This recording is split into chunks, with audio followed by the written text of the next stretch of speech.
I am a Tamil from Sri Lanka. I have a small shop, a boutique, which is how I made a living. I also had a grocery and spice shop in my village and a few acres of coconut estate. They would come in white vans to attack people, and I was called on my mobile to say they were coming.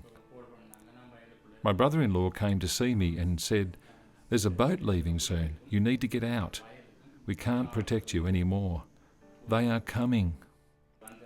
The family had to raise the money. My wife had to give away her special jewellery that a married woman wears. It was a small boat, but quite long, with 30 people in.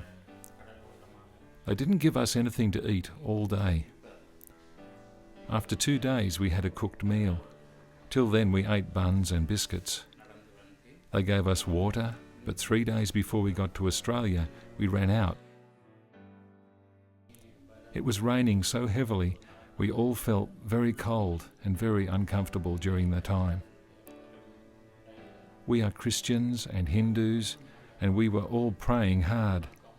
We made vows to God and thought of all the temples in Sri Lanka, all the Christian churches we knew. When the wind blows, the waves can be very high, so much so that the boat can be almost vertical. We tried to get water from the sea and strain it to get the little worms and other things out. We lived on that water for the next 3 days. They told us the GPS was not working and they had lost the direction. And everyone started crying. We were really panicking. We dropped the anchor and waited there. We saw birds flying and we took our direction from where the birds were coming from. We got to one of the small islands and 5 fellows got down from the boat and went onto the island.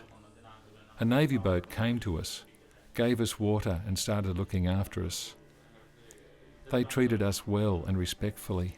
They went around our boats and threw water bottles to us. The next day at 2 o'clock they took us to Christmas Island. I spent 21 days in the detention centre on Christmas Island, and from there to Darwin Detention Centre for another 21 days. From there we were transferred to Queensland, where we stayed for 5 months. I got here 8 days after they introduced the no advantage policy, so I can't work. They give us $417 per fortnight, and with that money I have to pay for rent, food and bills. It's so difficult. I've never been away from family. Even at home I don't leave them very much, so that makes life difficult. Because of the separation and without a job, I start to think too much. And I worry too much. I keep worrying about my family. I think about my life back home and I had everything there. I was all right financially. I had to leave only because of the problems there. Even while I was there, I never thought of going overseas. I didn't want to. Sri Lanka is my home.